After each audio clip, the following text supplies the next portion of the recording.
Why not? So welcome everybody.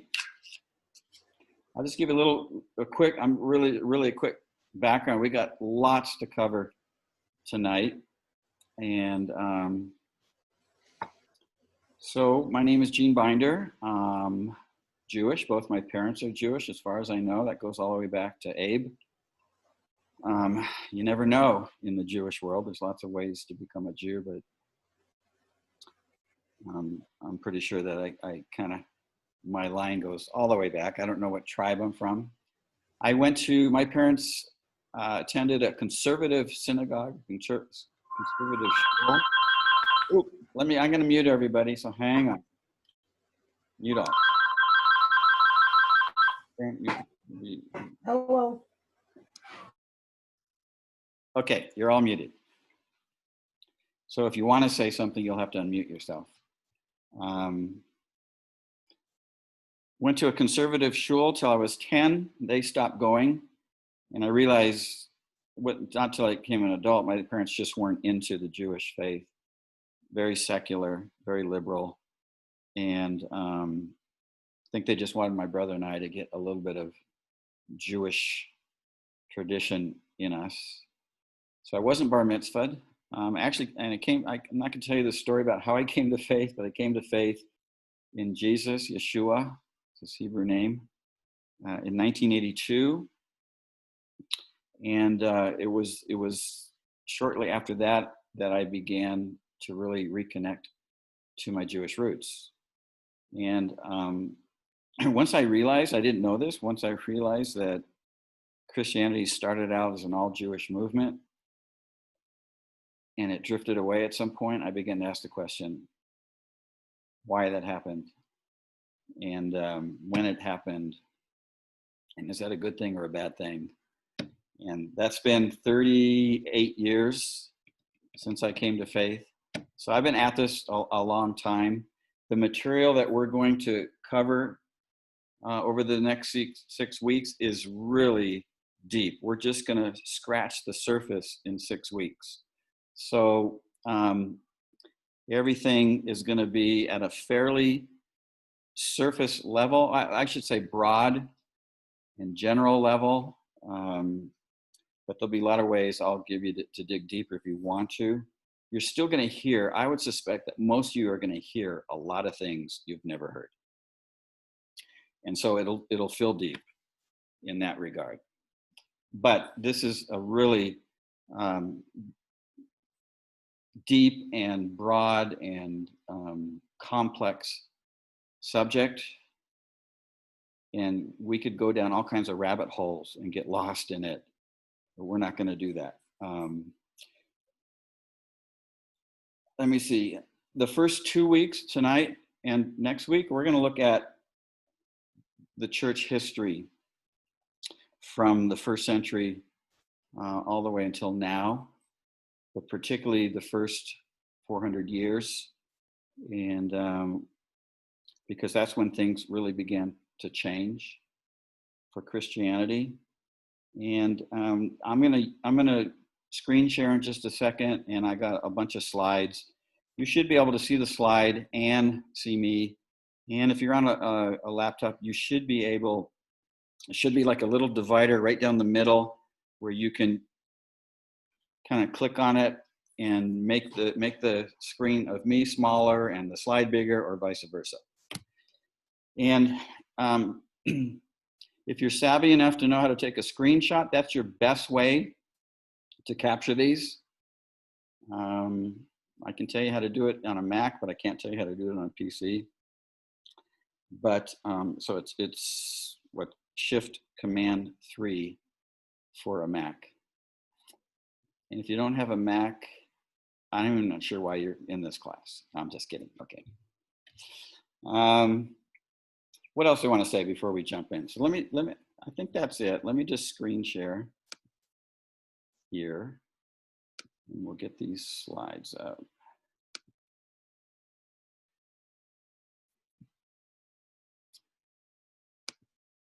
And we're going to go to yay. So you should be able, I can't see you right now, but you should be able to see the slide and me. Somebody unmute and tell me that that's what you see. Yes. Yes. Perfect.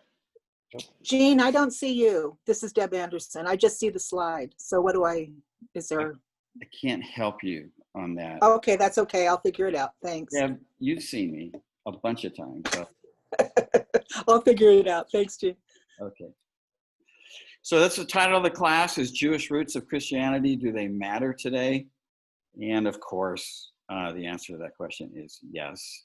And we're gonna see why. We're gonna look into what happened, how it drifted away, and is there a good reason? Of course there is, to connect back to the Jewish roots. And we'll make a pretty strong case about that.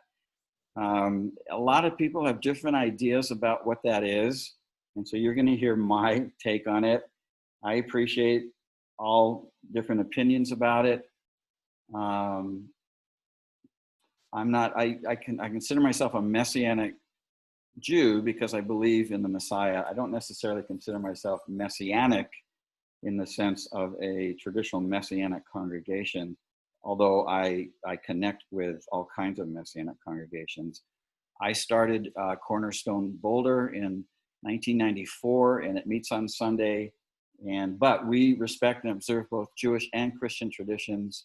And I'll tell you more about that as we go on, but we celebrate this Friday. We'll begin to celebrate what is called Rosh Hashanah right now, but it's really a Rosh Hashanah, you want to say it in Hebrew, which is the Jewish New Year, but that's not really what the feast is. It's Yom Teruah, the Feast of Trumpets. We'll get all to that when we get to the fifth week. So let me show you what we're going to do week to week here. This week, we're going to look at something I call the Great Hijacking, how and when our Jewish roots vanished. Talked about that a little bit already, and we'll dive right into that in a second. Week 2, we're going to look at a destructive error that emerges, and the question is, did the church replace Israel? Some of you know it as replacement theology or supersessionism.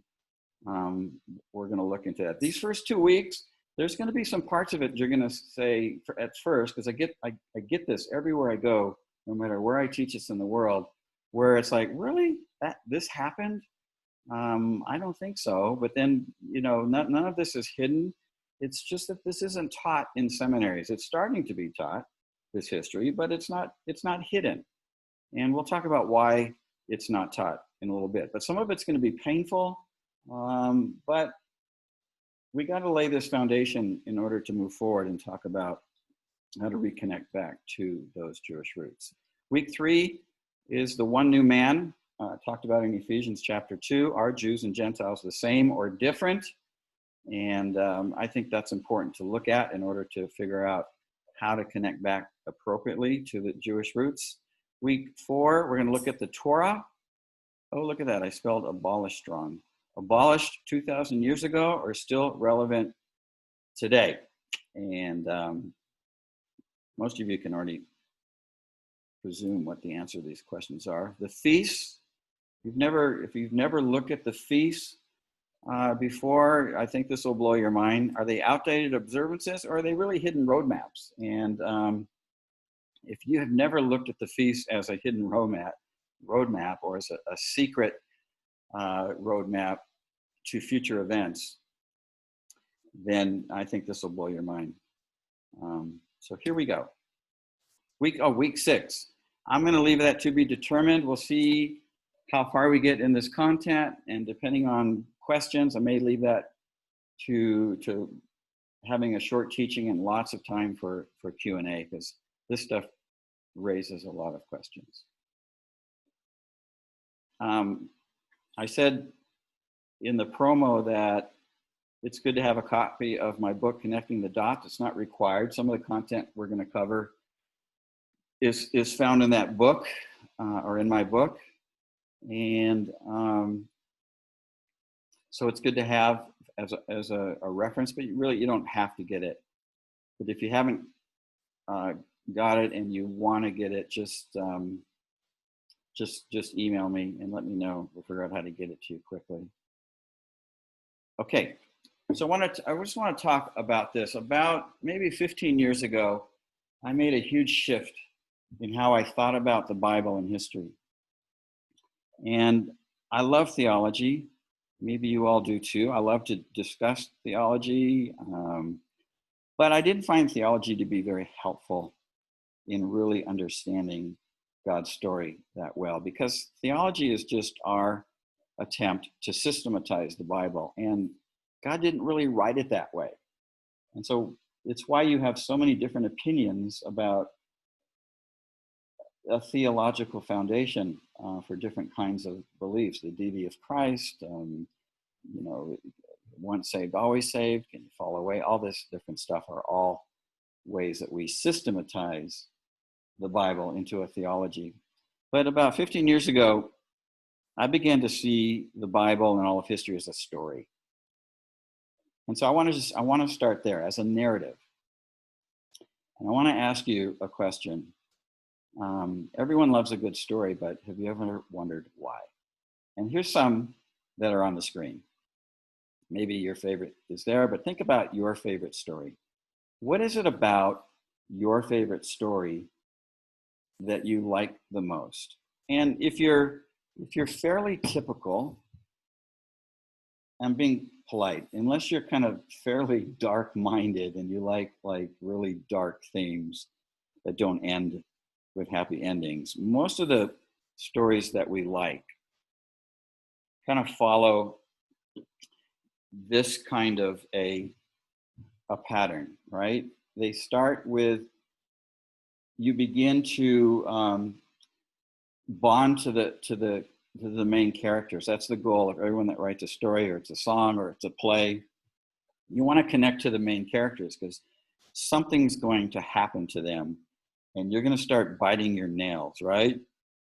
And so when that happens, the dark music comes on, and the evil villain surfaces, and that gives rise, and something happens to the heroine, the hero, the heroine of the story, and that gives rise for a hero to come who defeats the evil villain, saves the day, and then that final scene where you get the tissues out and they ride off into the sunset to live happily ever after.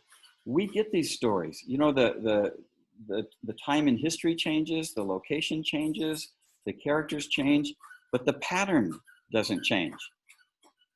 And all these great stories ever written are just smaller versions of what I call the big story that has the same pattern.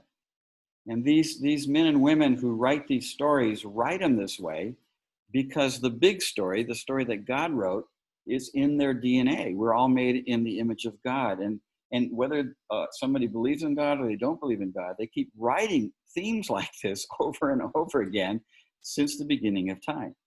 And so once upon a time, if you think back to eternity past, once upon a time, God's in eternity past, and he conceives a story. And this story is going to have the same thing. It's going to have characters. It's going to have an evil villain. It's going to have a hero who saves the day. And at the end, they're going to ride off into the sunset to live happily ever after. And what are the two words that scroll on the screen after all these movies? The end, right? But in all those movies, we're always left to imagine that from that time forward, everything's going to be groovy. So it's not really the end, it's a new beginning. And that's how it is in God's story. And here we have a verse in Isaiah 46, 9 through 10, which I think is probably the best proof text to show this story, although there's lots, but this is a pretty good proof text. And it says, "Remember the former things, those of long ago. I am God, there is no other. I am God, and there's none like me."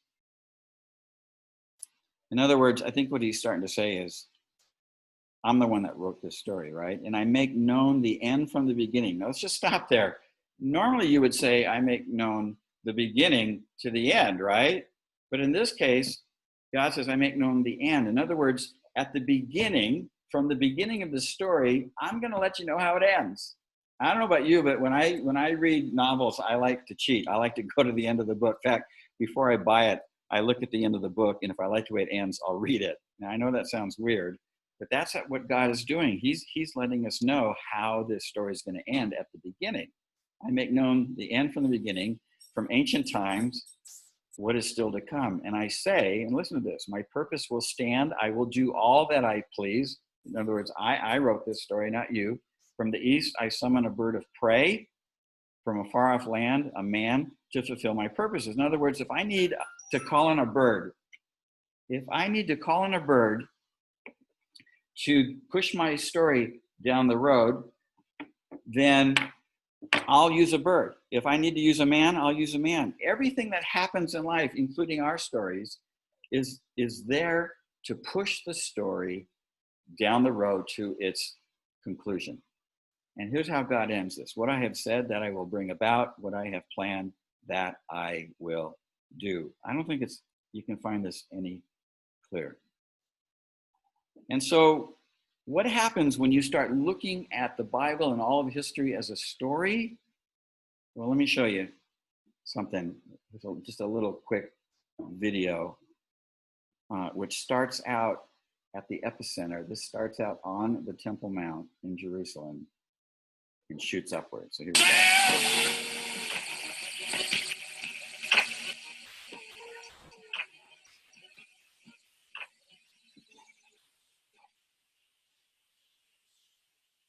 So basically, if you were to get up and get a drone's eye view of all of history, you would see that it's not two stories.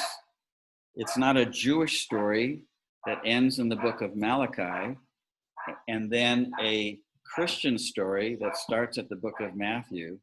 It's one beautiful, seamless story. I got Fuego barking in the background. One beautiful, seamless story from beginning to end. And that's so important.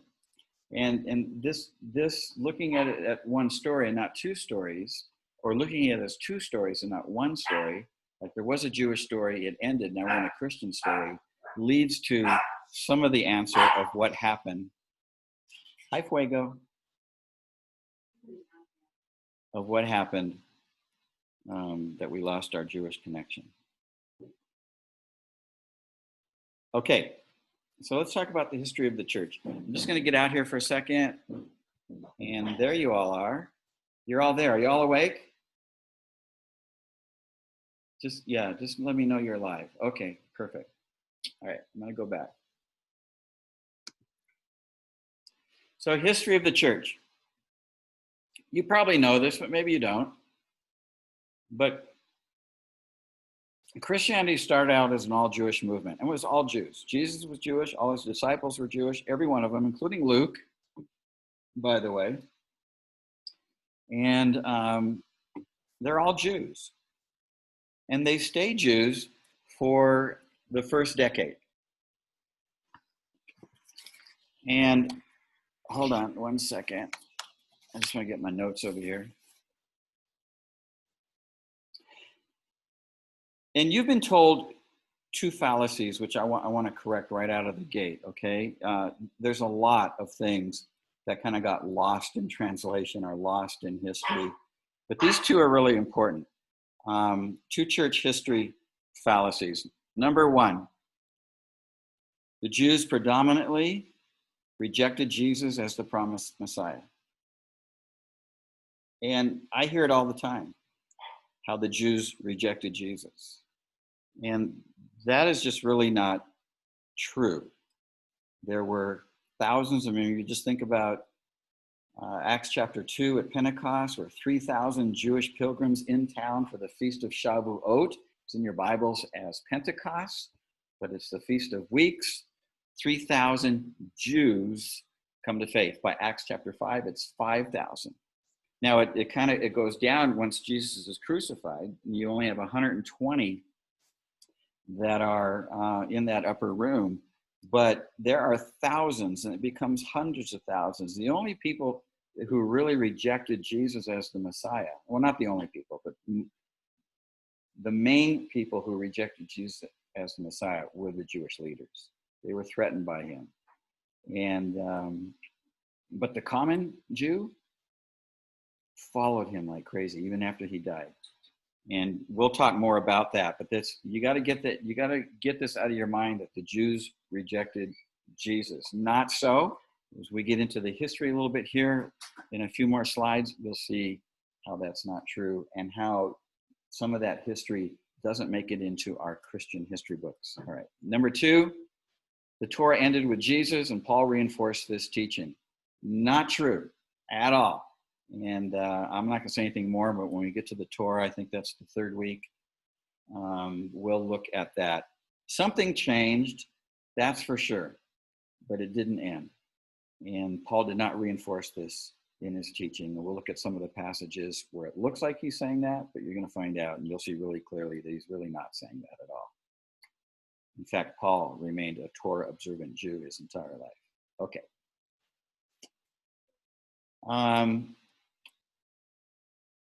So this little Jewish sect that started with 120 people had a name for themselves. They were called Haderach.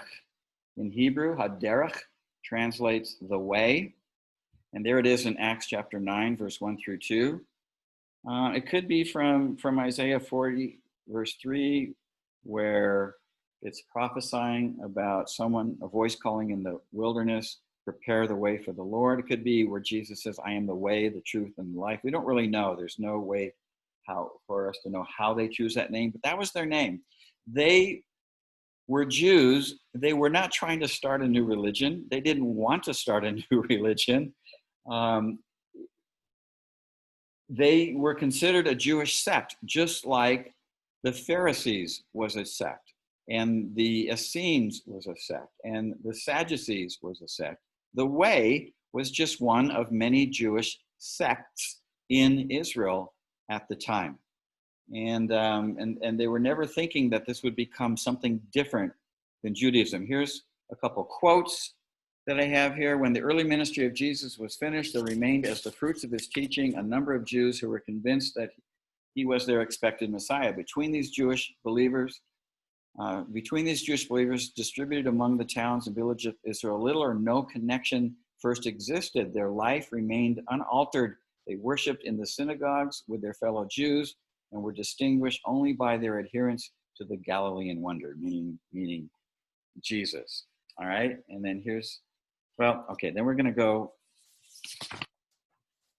look at what happens after 10 years. After 10 years, you know that non-Jews, Gentiles, the word goy, the Hebrew word for a non-Jew is a goy, or a goyim is plural, goyim. So I say, the goys start following Rabbi Jesus. Why do I say that? Because no one is more surprised that non-Jews are starting to come to Jesus than the Jewish believers.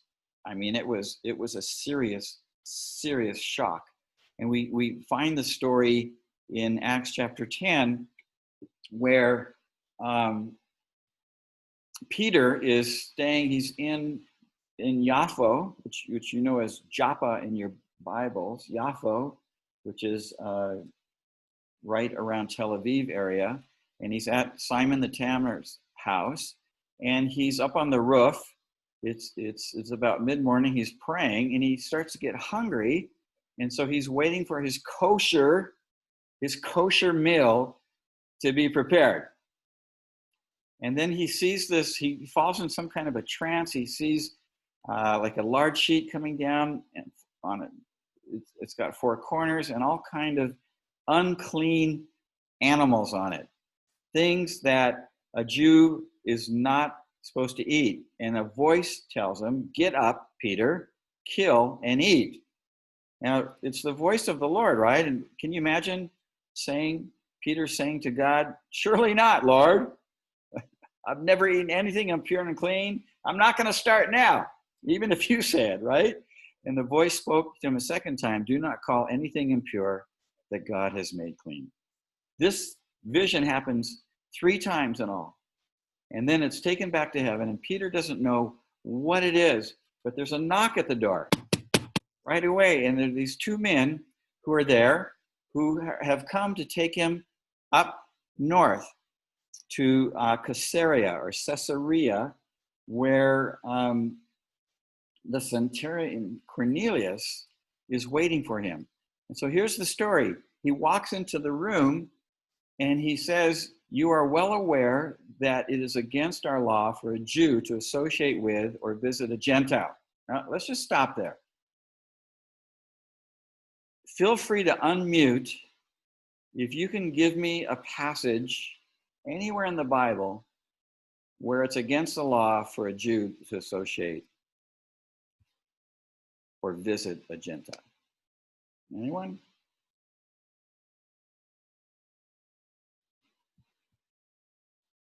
It's a trick question. It's not there. So what's he referring to? He's referring to rabbinic law, oral tradition. This is not in the Bible. But for a Jew in Peter's time, and in most time, even including today, rabbinic law is as good as God's law. And so now he makes a connection. He says, "But God has shown me that I should not call anyone impure or unclean." Notice, this is not a verse about whether food is clean or unclean. This is about whether any human being on this planet is clean or unclean. He should not call anything, any person impure or unclean. So when I was first sent for, I came without raising any objection. May I ask why you sent? So now he doesn't really know why he's there. If you go down to the next, what happens is go down to the next yellow section. It says, "Then Peter began to speak. I now realize how it is true that God does not show favoritism," meaning Jews are favored over Gentiles or Gentiles are favored over Jews, "but God accepts from every nation the one who fears him and does what is right." And what happens? The Holy Spirit falls on these non-Jewish men and women in that home. They start speaking in tongues, and they all come to faith. Now, this is a problem. And again, I'm telling you, the Jewish believers are like freaking out. What are we going to do? So they have a council. And the big question is, what should we do with all these Gentiles? Like, what do we do with them? We don't have a file folder for this. I mean, we do have Gentiles, God-fearers, but some of them, keep the Mosaic law. But what should we do? Should we circumcise them? Should we make them keep the Mosaic law? So they have a council in Acts chapter 15. And what's their decision? "It is my judgment, therefore, that we should not make it difficult for Gentiles who are turning to God. Instead, we should write them, telling them to abstain from three things." Three things out of what? 413 commandments? Three things. Number one, food polluted by idols. Number two, from sexual immorality. And from three, from meat of strangled animals. Oh, and from blood in the meat. And so, what's the connection with these things? Anyone want to take a stab at what the connection is?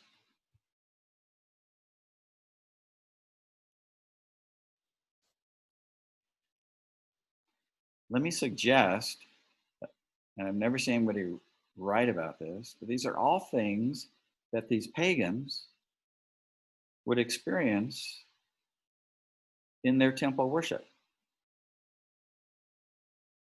And so from now on, they're going to be hanging out with Jews who keep the Torah, who keep the law. And so they're saying, let's just not do these four things, because these things are really detestable in a synagogue. And we don't do them, and neither should you do them anymore. And so the answer to the question, this is really important, okay? I want you to remember this first question. What should we do with the Gentiles? Because in a few hundred years, the question's going to be flipped around to what should we do with these Jews, all right? And the question is, what should we do with these Gentiles? The answer is, hang on one second. I think I've got a slide out of place. We've just gone too far. Hold on.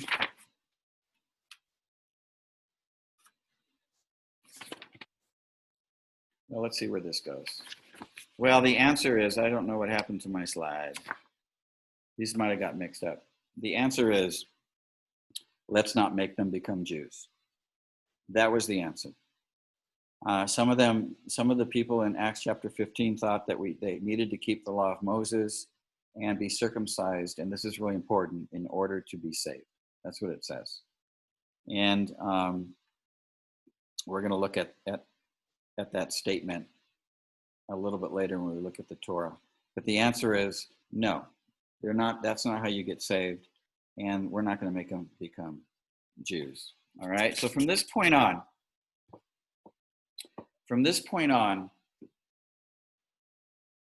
the gospel begins to move out of Jerusalem. And most of you have been told. Let me just make sure I'm going in the right direction here. Yes. Most of you who have studied church history have a very Western view of Christianity's history. And so you think of it as moving from Jerusalem to Rome, which it did. The center of Christianity moved from Jerusalem to Rome eventually. And then from Rome, it moved into Europe, and it went like almost linear, like west, until it gets around all the way back to Jerusalem again. And that is like as far as the truth from you can get, but that's how our church history is presented. So this little three-leaf clover is a drawing. Actually, if you've been to Israel, you probably have seen this, because even the Jewish population in Israel uses this graphic, because the Jews, when they were dispersed, kind of followed this same kind of path. But it basically shows this came around 1000 AD by a Christian pastor who studied the history, and he's not the only one. So when I tell you about from this point on, this is written in lots of history books. It just doesn't make it into our history books or into seminary history books. But it basically went three directions. Europa, there you can see in the pink one, to the left is the Western Church. Down below is the African Church, and to the right is the Church of Asia. And so what you need to know is that lots of Messianic Jews traveled into Asia and in Africa, and lots of people, particularly Jews, they visited there's lots of Jewish communities in all of these areas, and a lot of the Jews in those communities became believers. Now listen to this. Why do you think that happened? Well, think back to Acts chapter 2. Remember in Acts chapter 2, during Pentecost, the Holy Spirit comes, they're all speaking in other languages, right? And the Jewish pilgrims have come from everywhere, because it's one of the three pilgrimage feasts, Shavuot is, and they're hearing the people in that upper room, 120 of them, speaking in their languages. And look at the places they came from: Parthians, Medes, Elamites, residents of Mesopotamia, Judea, Cappadocia, Pontus and Asia, Phrygia and Pamphylia, Egypt, and the parts of Libya near Cyrene, visitors from Rome, both Jews and converts to Judaism, Cretans and Arabs. We hear them declaring the wonders of God in our own tongues. Here's some of those areas. If you notice, most of them are to the east.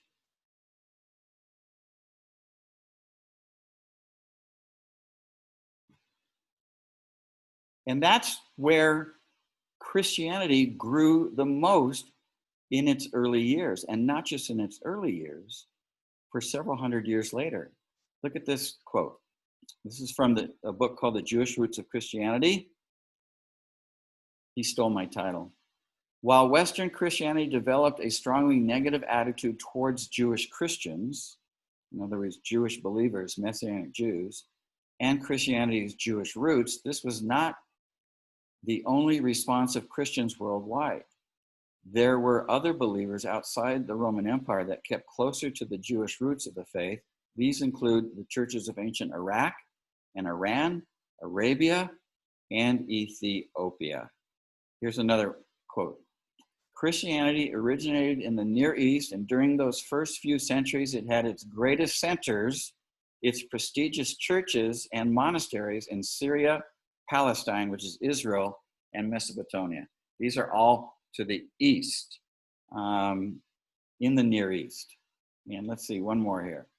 The Church of the East is usually neglected by Western church historians, but it was in many ways the most glorious branch in the early centuries of the Christian era.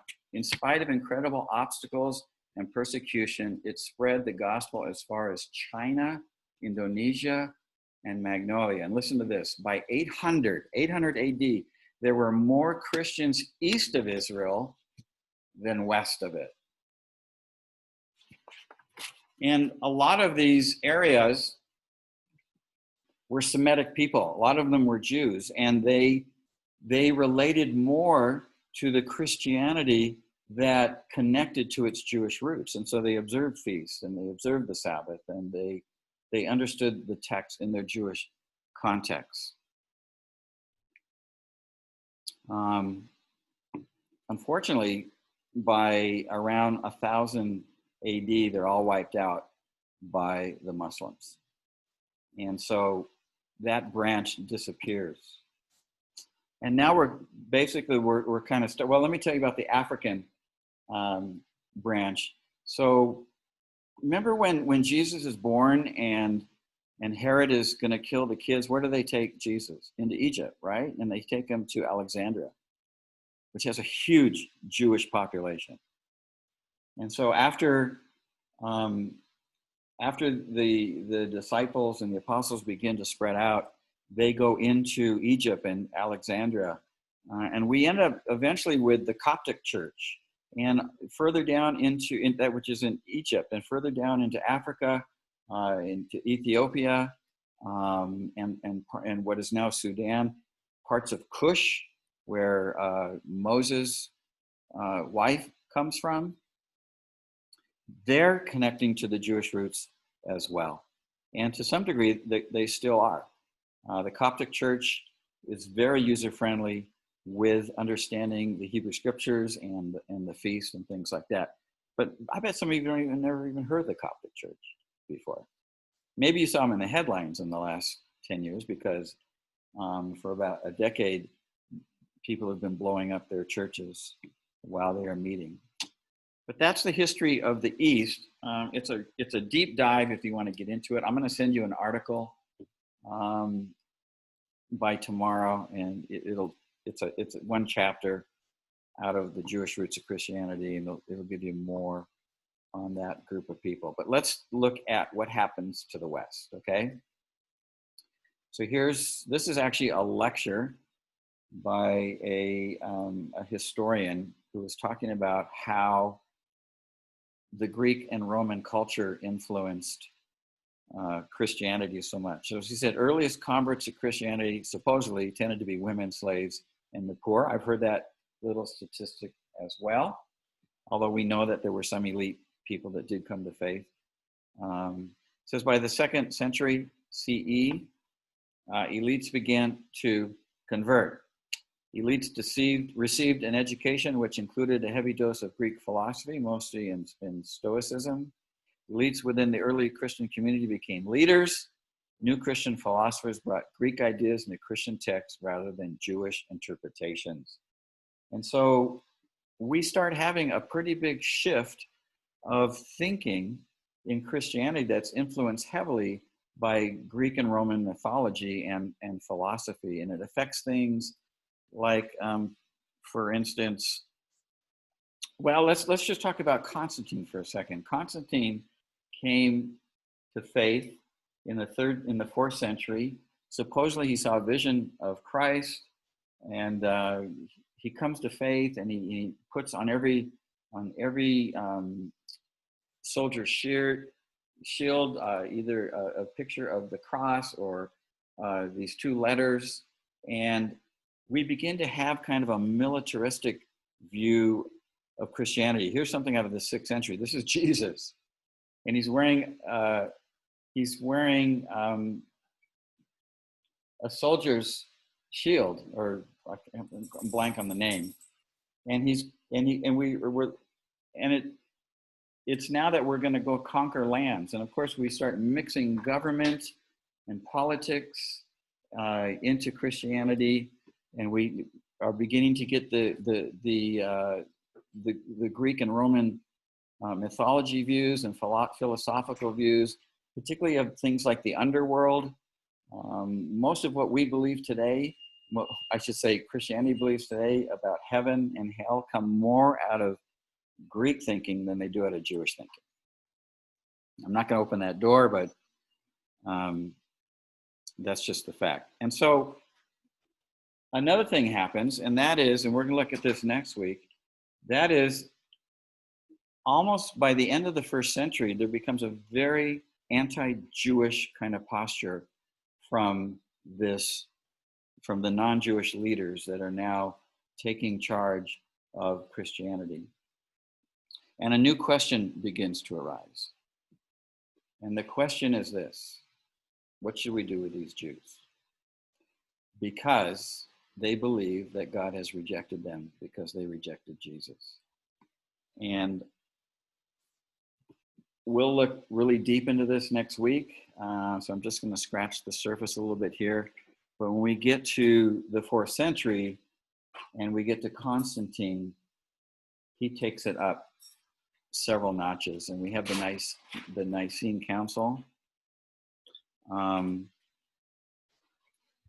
Some of you are familiar with the Nicene Council. I'm not sure. I think it's in for next week. But in the Nicene Council, we get the Nicene Creed. We get the codification of Jesus, the deity of Jesus, the Trinity, things like that.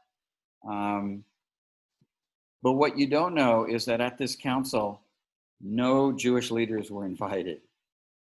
And what was the concern? The concern was that, and there's still hundreds of thousands of Jewish believers in the Roman Empire. And they're side by side with these non-Jewish believers, not the leaders, non-Jewish believers who enjoy the feast, who enjoy keeping the Sabbath, who enjoy hanging out and connecting to the Jewish roots. And Constantine doesn't like this. And you're going to find out in a second, one of the biggest church leaders, Chrysostom, absolutely hates it.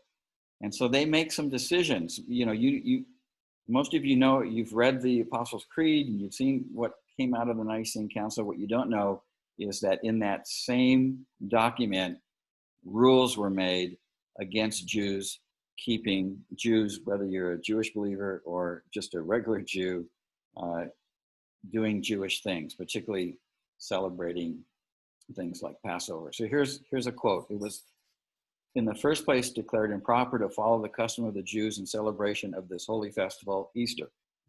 Because their hands having been stained with crime, the minds of these wretched men who are necessarily blinded, let us then have nothing in common with the Jews who are adversaries. Studiously, I think it should be, studiously? Is that a misspell? I think it is. Avoiding all contact with that evil way. This was a letter written to the bishops who did not attend, and so including, this would have been sent to the Jewish bishops as well. And so when we get to the 4th century, and we get to the question, what should we do with these Jews? The answer is, boom, let's not allow Jews to be Jewish anymore. And that's not going to go well for a Jew, because the last thing a Jew wants to do is give up their Jewish identity. And so a few things happen. Remember, we're taking some broad strokes here. A few things happen because of this. And it just gets worse from here on. And we'll see that next week. Jews stop coming to Jesus because they're not going to stop being Jewish. We stop having Jewish eyes on the biblical text, so there's a loss of Jewish context. And now the context, it connects more to Greek and Roman than it does to Jewish. Here's the part that's going to be shocking for some of you. Millions of Jews are murdered, all in Jesus' name, as if somehow Jesus would be happy about this over the course of a couple thousand years. And sadly, Christianity becomes hated by the Jews, which is really a sad thing. Let me just show you one thing. I mean, the history I'm going to tell you next week, every Jew knows, and almost every Christian doesn't, okay? And because of this history, where the church has literally slaughtered Jews or expelled them or forced them to be baptized in order for them to be able to survive and make a living, they just hate Christianity for that. It became hated. And here is something that's more recent. This is out of a newspaper called Haaretz, literally means the land. It's a newspaper out of Israel. And hang on one second. Okay, just want to make sure you're all still there, because I can't see you. I'm going to figure that out next week, how to get you in my view, but I can't do it for the moment. So this is 2005, and it says the rabbis who instituted weekly reading. Some of you are familiar with this. Every Shabbat, every Saturday in a synagogue is a reading called the Parashat. It's a collection of readings. It's the same things that are read every week, every year.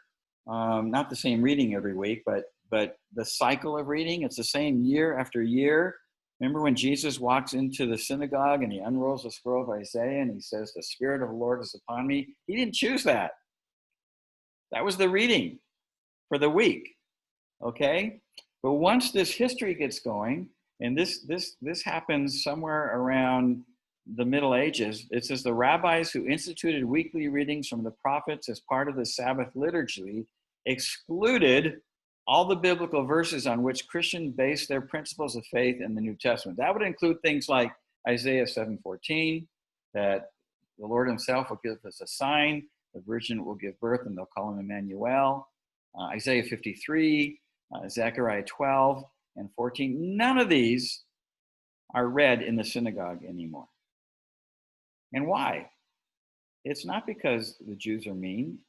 It's because they're trying to protect people from this evil religion. That's how they see it. And we'll talk about that probably on the 6th week, but how you have to understand this in order to talk appropriately to a Jewish person. Because when you tell a Jewish person Jesus loves you, most of them are going to say, "Please don't love me. It's never gone well for me in our history." That's going to be the response. All right. So here, let's turn the corner a little bit, and we're going to talk about seeing through proper lenses. Only this, you're going to have to imagine these are 2 Star of Davids. I guess I didn't check things properly. These are 2 Star of Davids, not 2 crosses. And I call this no conclusion glasses, right? What happens if you go into a movie and you leave halfway through it? You don't know how it ends, right? And so some people wear glasses where it's basically, you just have the Jewish story, the first half of the story, and you don't know how it's going to end. And so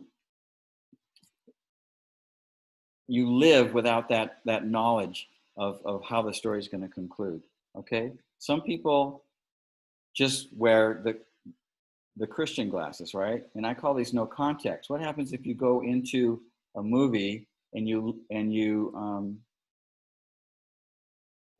come in halfway through it, right?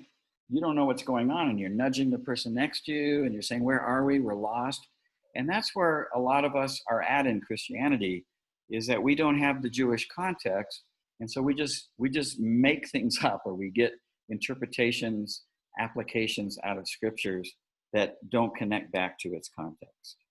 So in order to see and understand the scriptures correctly, you have to wear these glasses. And I call them connecting the dots glasses. And that connects both stories into one beautiful story. So I want to show you kind of just, I think you'll find this interesting, and this will be how we'll wrap up for tonight, although it's probably going to take at least another 20 minutes or so to do that. I want to show you some of the ways that we got off track. And let me see if I can find my slide here because I'm missing it. I'm just going to take you offline here and look for it.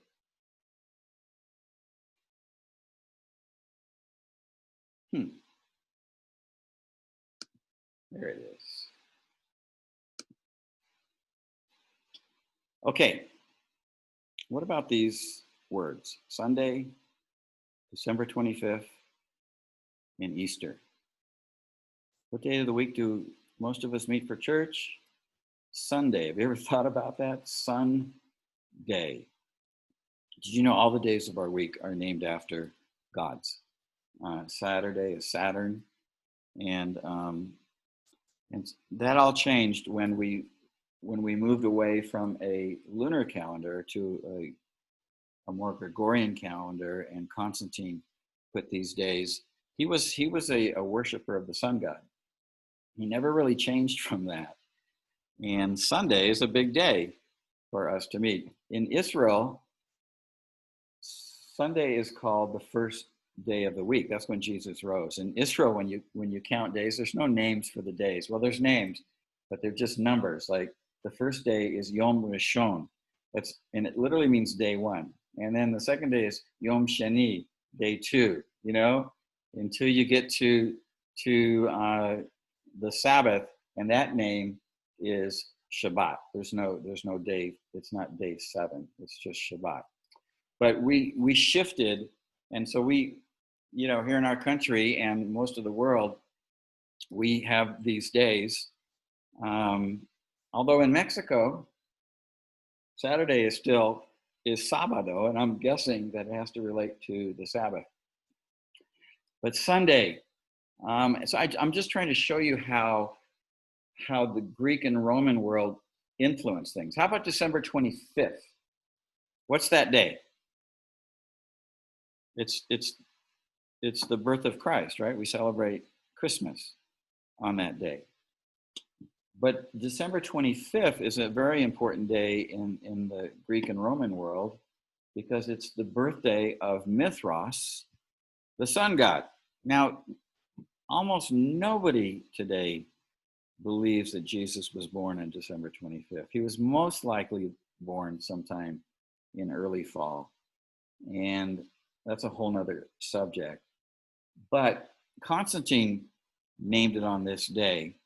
And I'm just telling you because I just want you to know things aren't always as they look for us. And how about Easter? Isn't that an interesting word, Easter? Where do we get this word from? We get it from the goddess Eshrei, or it's where we get estrogen. It's why we have Easter bunnies on Easter, because it connects back to this pagan goddess of fertility. And I don't know if you know Jim Gaffigan. He's one of my favorite comedians, but he's a Catholic. So I love that a Catholic kind of got this, because this all happened under the Roman Catholic umbrella. Jim Gaffigan does this little shtick on Easter, and he's mocking it in a way. And so I want you to listen to it. Here it is. Easter, that's a weird tradition. Easter, the day Jesus rose from the dead. What should we do? How about eggs? Oh, well, what does that have to do with Jesus? All right, we'll hide him.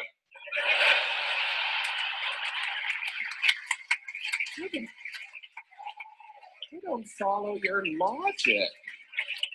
Don't worry, there's a bunny.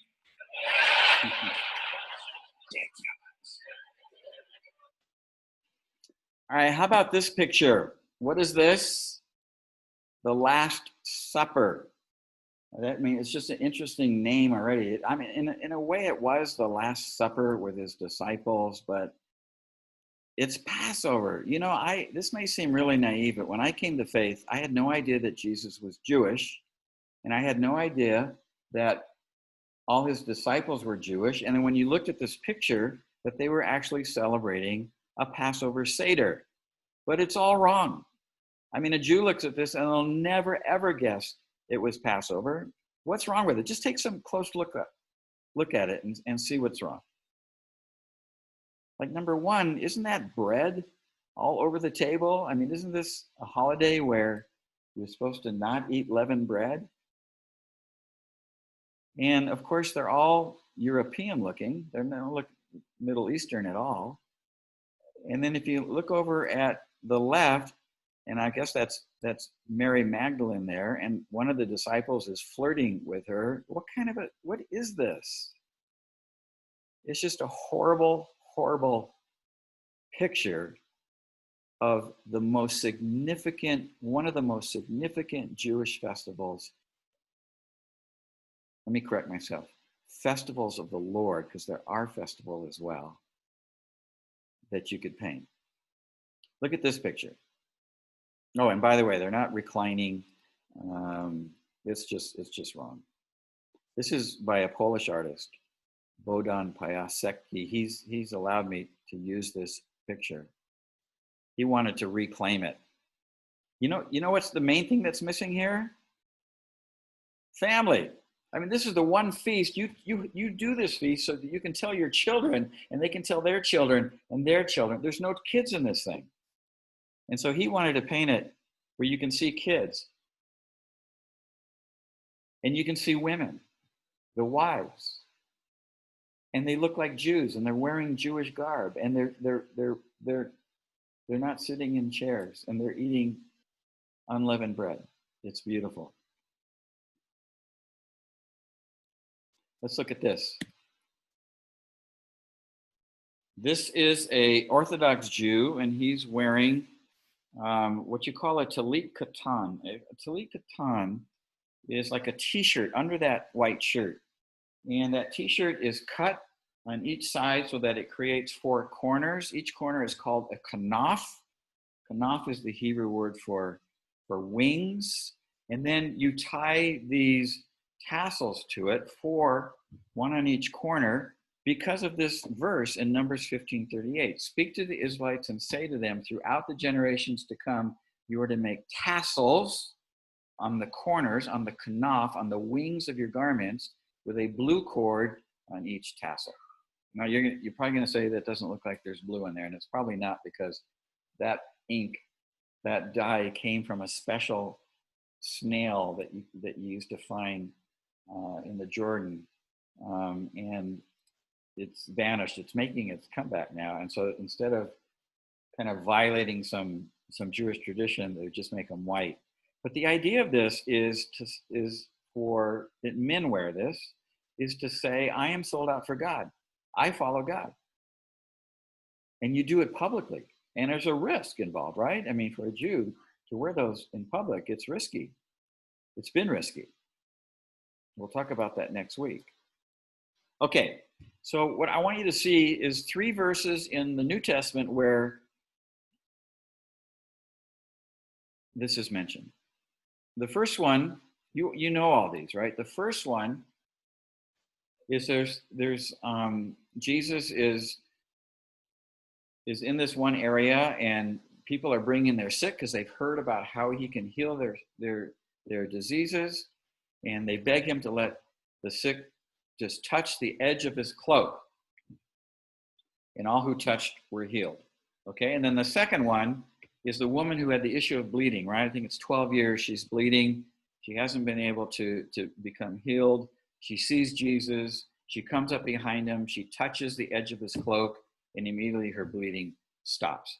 In most of your Bibles, it's going to say edge of his cloak or the hem of his garment. Okay, but the thing of it is, the Greek word is very specific. It's crespidon.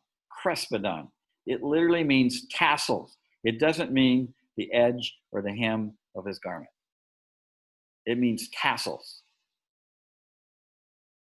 Now, it's weird because in Matthew 23:5, they get it right. Where Jesus is talking about the Pharisees, it says everything they do is done for people to see. They make their phylacteries and wide and their tassels on their garments long. And this is like negative, right? So think about this. When it comes to Jesus and him, Jesus would be wearing this. Jesus was a Torah observant Jew. He'd be wearing these. They're called zit. That's singular. Ziot is plural. So there are 4 zitziot on these garments. Jesus would be wearing this. But we don't want to make Jesus too Jewish. And so we'll call it the edge of his cloak or the hem of his garment. But when we want to say something derogatory about the Jewish people, because remember, these are translations that come later when anti-Semitism enters the church, we're going to say that we're going to call them what they are, their tassels. Oh man, they make them long because they just want to show off. And this is in our scriptures. Our interpreters, translators are supposed to not be biased when they translate, but everyone has biases, and it shows up in our translations. So I just wanted to make you aware of that. And one last here before we, whoop, that's not what I want. Hold on. Let me see if I can get this. Because it's the best one. Where'd it go? Here it is. Oh, let me just say one more thing. Why did the woman reach out and touch? You see this picture? She's touching the tassel. She's reaching for the wings, but she's touching the tassel because in Malachi 4:8 it says the Son of Righteousness will rise with healing in its wings. And she knew this verse and she touches it and she's healed. Does it change the story? No, but knowing this, doesn't it give it more color? That this is why this woman who was so desperate reaches out and touches his tassels. Okay, last one. I've got to check in with you guys. I hate that I can't see you. How's everybody doing? Are we okay? Doing all right. Good. Yeah? Doing good. Are you finding this interesting? Yep. Yes. Yes. Wonderful. Yeah, very Great. interesting. Yes. That's good. All right. We're going to do some Q&A in just a second. So here's the last one. John 7:37 and 38. On the last and greatest day of the festival, Jesus stood and said in a loud voice. Don't forget, he says it in a loud voice. Now, why would he have to use a loud voice? Let anyone who is thirsty come to me and drink. Whoever believes in me, as the scripture has said, rivers of living water will flow from within them. I suspect you've all either read or heard a sermon on this, which focuses on the let anyone who's thirsty come to me and drink, right? And you've probably, if you're normal, you probably didn't stop to ask, what is the last and greatest day of the festival? On the last and greatest day of the festival. So, all right, some of my friends here who know about the 7 festivals of the Lord, the Moedim, as they're called. What is the last feast? It's coming up here in about 14 days or so. What's it called? Feast of Tabernacles, or Sukkot. Sukkot, yeah, the Feast of Booths or the Feast of Tabernacles. The Jews are commanded for 7 days to build these booths. It needs to be open to the sky, and God commands them to eat their meals in there and to spend the night there. And you're going to be blown away when you hear about what this really means prophetically. But it's a big deal in Jerusalem. I've been there several times during this feast. It is awesome. The restaurants put a sukkah. Sukkah is singular. Sukkot is plural for booths. So sukkah is booth. Sukkot is booths. And the restaurants put them outside and you eat in there. Most people don't have homes, single family homes. They live in apartments. And so on their patios, on their balconies, they put up a sukkah. And it's all about having friends and family over. And you do it for 7 days. Well, so on the last feast, which is Sukkot, and the greatest day of the festival, which is the 7th day, it has a name. And the name of this day, it's the 7th day of the festival, it's called Hoshiana Rabbah. Hoshiana Rabbah. It's an awkward translation. It literally means the great save us now day. Isn't that great? Hoshiana, you know this word because we have songs that are called Hosanna, Hosanna. It means Hoshiana, save us now. The great save us now day. That's what this last day is called. It's called that. It was called that in Jesus' day. So let me tell you about this day. On this day, it's the third feast in which Jews need to be in Jerusalem. It's the third required feast. On this particular day, they gather up on the Temple Mount. And you can see it up on the top left of this screen. Some of you who have been there will recognize this picture because down below it, in this pool here, this is the pool of Shiloam or Shiloach, as it is in Hebrew. And if you've ever walked through Hezekiah's tunnel, this is where you come out. You come out at this water tunnel. There's just a little tiny bit of water in it now.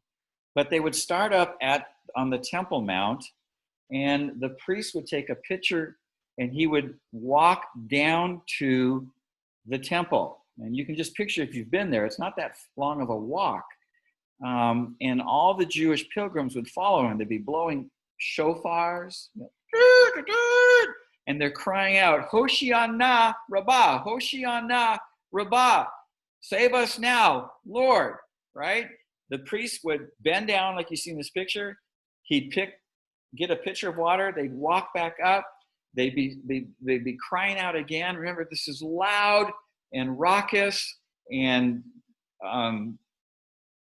festive and anticipatory, and shofars are blowing and people are shouting. And he'd get up back to the Temple Mount and he would pour this on the altar, like pleading to the Lord. Everybody's crying out to the Lord. What are they crying out? Well, for two kinds of salvations. The first salvation is what's called the latter day rains. You needed, in that kind of a culture where you're looking to the spring for a harvest, you had to have rain in the fall. If you don't get rain in the fall, you don't have a good harvest in the spring. And there was Whole Foods hadn't opened up yet in Jerusalem, and so they're crying out to God because they're dependent upon God to provide rain. That is one of the salvation cries. Now we know latter-day rains is also the rain of the Holy Spirit that comes later on in history. The second salvation they're crying out for is that their name would be written in the book of life. I'll get into this more when we talk about the feast, but this Friday begins the first of the fall feasts, Yom Teruah, the blowing of the trumpets. It's the day where Jews believe God opens the book of life and begins to think about whose name is going to be written in that book for next year. Leading up to 10 days later on Yom Kippur, where God decides who's going to be in there. But on this day, it is believed that God closes that book for the next year. And so they're crying out that before you shut the book, make sure my name's in it. Okay, so you got that picture in mind? Hoshiana Rabbah. And Jesus shows up. On the last and greatest day of the festival, Jesus stood and said in a what? A loud voice. Why was he loud? Because he's got to get over this noise. Can you believe the chutzpah of this guy? And he basically says, hey, anybody thirsty? There's a lot of water stuff going on here. There's a lot of crying out to the Lord. It seems like you're thirsty. Anyone who's thirsty comes to me and drinks. Let anyone who's thirsty come to me and drink. And whoever believes in me, as the scripture has said, rivers of living water will flow from within them. Now listen, does it change the story? No, it's still a great story.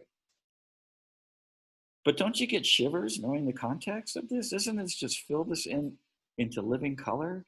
There's so many places in scripture where we have lost Jewish eyes on the scripture and we don't know the real context. And we'll dig into some of that. Let me get out of here. Let me stop screen sharing. There we are. We're back. All right, that was what, an hour and 15-minute ride. So, Rodolfo, you showed up. Rodolfo is from Mexico City. He's a pastor. Where are you, Rodolfo? Let me find you. Are you still here? Yes, I'm here. Rodolfo, I'm just going to give you a shout out. There you are. Because I love this guy. I go down to Mexico City quite a bit because we do some work with human trafficking survivors. Rodolfo is the pastor of a church in Mexico City called Vereda, which I think loosely translates like the way, right? I think, doesn't it literally mean sidewalk or? The path. The path. And so if you ever get down to Mexico City, you need to visit them. Of course, they're only online right now, just like all of us. But I'll be there. I'll be there in a month and a half, and we'll hang out. We'll go to Frutas Forbiditas Frutas, or whatever it's called. Forbidden. It's a place there called Forbidden Fruit, but they make great salads. All right. Questions that you have? Let me see. Let me just back up on the notes. But if you want to open up, just one at a time. If you have a question, open up your mic. We'll do this for, about 15 minutes or so. And please don't be long on whatever it is you're going to say so that we can give others. I'll have to interrupt if you're just rambling like I'm doing right now. Can you send out the slide decks? Can I do what? Send out the slide decks. Well, I can, but the way they format in this program I have, I have to rework them. Which, who's asking? Darcy, because that's I figured out who I am. Yeah. Was it hard to keep up and take screenshots of it? No, but I really prefer to focus on what you're saying as opposed to taking screenshots and writing notes. Oh, you want me to send it out before the class, right? Well, it doesn't matter either before or after, but at least if we have them, I have my notes that I'm taking and I can still reference the deck. Okay, I'll do my best.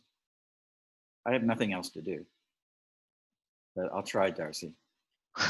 We're not meeting in person, so what else do you have to do? I know. Well, actually, Cornerstone is. We've been doing outdoor services for about a month and a half, and we're doing. I know. We extended it to 2 services this Sunday.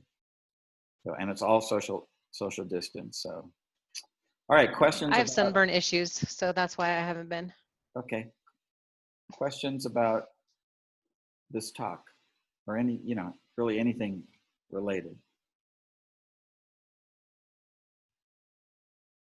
Gene, I was wondering, thank you for this, by the way. It is so timely and so edifying and so meaty and chewy. I'm loving it. Thank you for this. Who is it?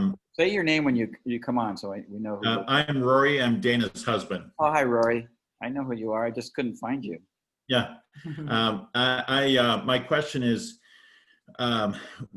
in your process of doing this and trying to bring an awareness to the body of the whole, the greater whole picture of our faith in its connection to its roots. I mean, it's, our Judeo-Christian faith, what's been your biggest stumbling block or your biggest opposition to this material that you're doing and to this labor of love that you're doing? Well, as it relates to the Jewish context, I mean, I hate to say it, you'll hear it next week. There's still, and I'll use the word anti-Jewish rather than anti-Semitism, because I really don't believe most Christians are anti-Semitic. But we have all been fed a diet that still has a lot of the subtleties of replacement theology, which we won't get until next week.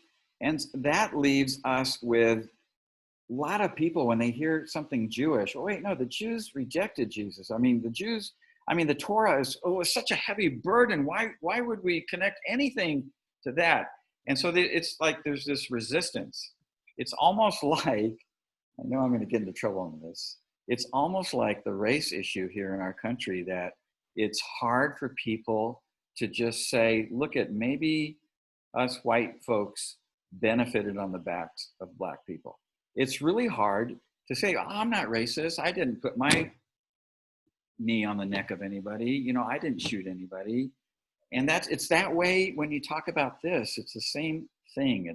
It just gets to the core of this very anti-Jewish thread that still exists today. And I'll show you where it exists next week. So that's it. And you know who I have the most trouble with? Pastors. Not you, Rodolfo. We have great conversations. Yeah, but I'll tell you, a lot of pastors like, well, you know, the Jews rejected Jesus. Or the Jews hated Jesus. You know, just these general statements that just aren't true. What else? Does that answer it? Yes, it did. Thank you very much. Okay. Thank you. I appreciate it. This is Dimitri. Just comment on that. We struggle a lot with things that we can't define as yes, no, or this or that. We have lost the art of discussion and dialogue. This is true. I was going to share one thing. So there's a bunch of Jewish values, and they come really from ancient times. And one value is, in Hebrew, it's elu ve'elu. It literally would translate this and this, but it gets translated this and those. And it's the value that you really can't get to the truth of something unless you have multiple opinions. And so in the Talmud and the Mishnah, which are commentaries on the Hebrew scriptures, a lot of times they have 5 or 6 opinions from their Jewish sages from way back. And a lot of times they're in violent disagreement with each other. And that's actually valued in Judaism, even today. It's why there's only 3 major branches of Judaism today. There's a 4th branch, but it doesn't get recognized by some of the more orthodox branches. But even if we say 4, how many branches of Christianity are there? Like there's like 4,000 or 5,000 mainstream denominations, and then there are thousands of subgroups off those denominations, and now non-denominations. We are so fragmented because we all think we have the right way. And so I think you're right, Dimitri. We've lost our ability to have dialogue.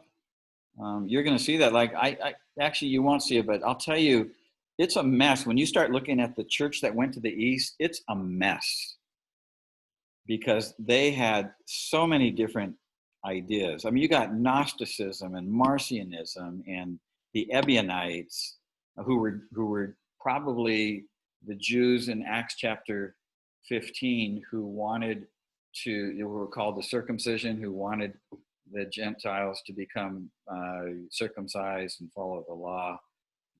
That probably became the Ebionites. They didn't believe in the deity of Christ. It's just, yeah, we're so fragmented. Other question? Hey, Jean, this is Emily. Are there any resources that you can send out or share that we can dig into this topic further? Yeah, I'll keep sending you stuff. So okay.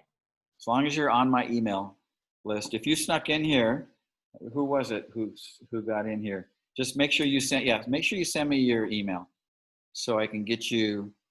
I'll register you for this class, and that you'll get on that group email, and you'll get everything. So I'll send you books to read. You can keep busy for a lifetime. Cool. Hi, Jean. I'm Geraldine. I'm Geraldine. in the state that should not be mentioned on the West Coast. I'm a friend of Mike and Diane. And thank you. This is rich. This is so rich. I have a question. I fiercely defended scriptures as being inerrant for years and years and years. And I even looked up Luke, that, hem of the garment. Not even King James has it the correct way. So what are we missing?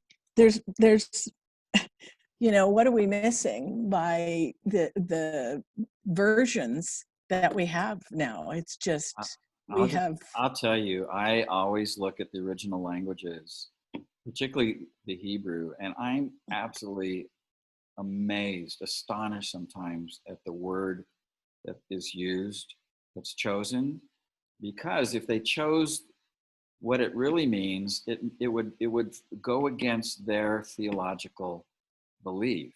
They're not supposed to do that, right? You're supposed to leave it up to us to make our decision about what it says.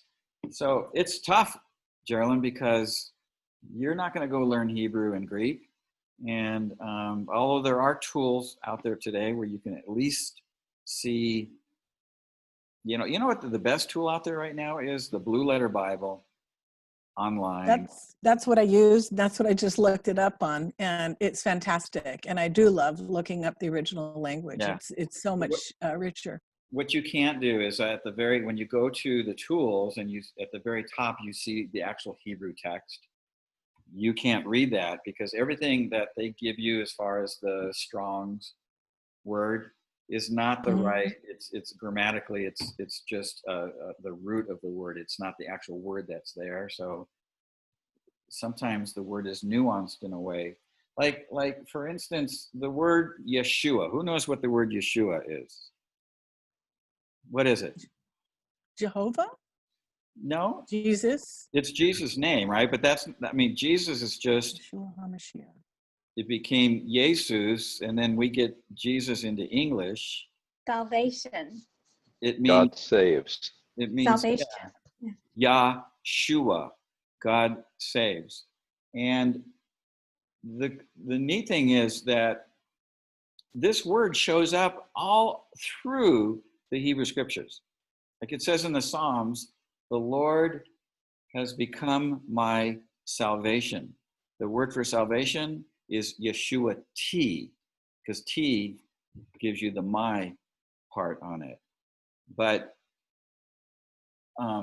just to the fact that now, if you're a Hebrew speaker and you have Hebrew scriptures or Hebrew, the Hebrew language, and you speak Hebrew, and you look at this, you'll see Yeshua T. But when you go to the New Testament and you see Jesus, you will never make the connection to it, And there's just a lot of things that we have that way. And unfortunately, I've been at this for 20 some odd years, 30 years, and I'm still just digging into it. But the good thing is that there's a lot of stuff written these days, and I'll give you those resources so you can cheat that way. Hey, Jean, Deb Anderson. Are there any books, Deb? Yeah, go ahead. Are there any books that have translation, Jewish translation for words, that like a simple book that you could get just to look up some of those words? Yeah, I'll send you. There are actually online. You can actually see a side-by-side translation. The trouble is that you're going to laugh at this, that most Jewish translations are from the Septuagint, which was a Greek translation. Yeah. And their English version, are you ready for this, is largely the King James. Oh. So, yeah. Okay. So unless you really know how to read Hebrew, Rodo, what do you got? Thank you. I was going to ask you if there is a good way, like regarding the Gospels, for example, if we go to the original, we found that it's in Greek, but they actually were speaking Hebrew, right? Well, Where can we go to? it's questionable. I mean, you know, some people think he was speaking Aramaic. Some people think Greek. Some people think Hebrew. I personally believe, you know, he was a Jew. The disciples were Jewish. And even though they lived in the Roman Empire, and at that time, Greek and Aramaic was fairly common. I just know, I mean, I know Jewish people today, it's so important for them to have their language. So what's your question? I personally believe that more often than not, they were speaking in their Hebrew language. That's what I kind of believe in my heart. Is there a way that we could get like the original Hebrew instead of like a Greek translation when we go to the original? I don't know if that like does that make sense? There are some translations that take in consideration the Hebrew words when they have an English translation. There's a Hebrew New Testament, but you'd have to read Hebrew. Yeah. It just gets weird because a lot of those are translated from the Greek texts or from the English texts. It's messy. I mean, really, it's really messy. Gene, I use NASB Hebrew Greek Keyword Study Bible, and I know that you're not getting the depths of everything in there, but I'll tell you, as soon as I started using that, I know it's supposed to be like amongst the top 3 or so of faithful to the original text out of the Bibles. But man, I tell you, it started to blow my face off when I started to, you know, get into the things, you know, like, you know, and God spoke with Moses as a man does with his friend. Well, it's you know, mouth to mouth is also in that translation of that, and I like stuff like that really started to crack open my understanding of staying. I know it's not the end all be all, but it certainly has been a help for me anyway. Yeah, no, that's a perfect example. I believe you mean panim panim, which is face to face, and the translations don't all often say that. It means something much more significant than sometimes the translators use, the words that they use. But that's a very reliable source. Say that one more time so people can write it down. Yeah, it's the NASB, North American Standard Bible, Hebrew Greek Keyword Study Bible. Awesome. Yeah, sorry, New American, not North American, New American Standard Bible. Thanks for that. Yeah. Pastor Gene, this is Rensha. I recently came across, I didn't know it existed, but the Tree of Life version was done by Hebrew scholars. I think it's the whole Bible. Yeah. Is that something that you're familiar with? Is that something that's rich, or is that something that's a little flawed? It's better. It reads a lot like the NIV. And so unfortunately, a lot of times when you get a text where they say it's a Hebrew friendly version, a lot of times they're just changing some words into common Hebrew words, and it's really not giving, you know, like they'll say Yeshua instead of Jesus. They'll use terms that are very familiar for insiders in the Jewish world, but they're not really helpful for understanding what they're really saying. The Tree of Life is a good version because I believe it sticks to a fairly faithful interpretation, but it's got some issues as well. I mean, really, there's no perfect translation out there. The Messianic Bible, I forget exactly what that's called. It's written by a guy who lives in Israel. Is not bad, but again, it's just filled with all these little Hebrew words that don't really, it just makes it sound Jewish, but it's not really giving you a different interpretation. You're just gonna have to learn Hebrew and learn Greek and spend the next 20 years doing this. But we'll keep pointing you to resources. One more question, then I think we can call it a night. Who's got one that they absolutely have to get answered? Hi, Gene. This is Ben. Hello, Ben. I'm curious if there's counter narratives to the history that you've been sharing that have significant, like, scholarly support. Well, no, not really. I mean, no one disputes this narrative. What the dispute comes in when I start getting into replacement theology. There's no dispute that that the idea that God rejected the Jewish people and took away his promises to Israel and gave them to the church, so the church replaced Israel, is undeniable, that it caused millions of Jews to be murdered. It's not like, I mean, it's just historical record. All right. Today, though, there's a different narrative about that story that we'll talk about next week. But really, everything I told you today is not disputed. None of it's disputed. I wouldn't even know what narrative to tell you, a counter narrative. But, fact check it.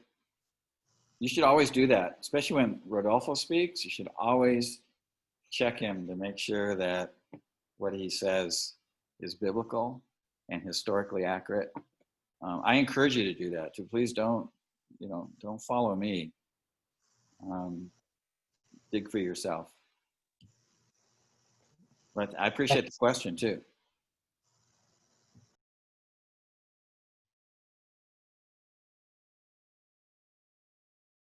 Okay, this was awesome. We ended up, I never saw anybody see how many people we had at our height. We had 75 registered. So About 48. 40, 43, 46, something like that. Where's the other 30? About 48 at some point. I know I saw 46 once. 46, 48. Okay, well that's good. That's a sizable class. Imagine it'll bounce from week to week. I really appreciate all you guys hanging in there. We'll see you next Thursday. See? Okay. Buenas noches. Thank you, Jean. Shalom. Shalom. Hasta luego. Thanks so much. Great to see you guys.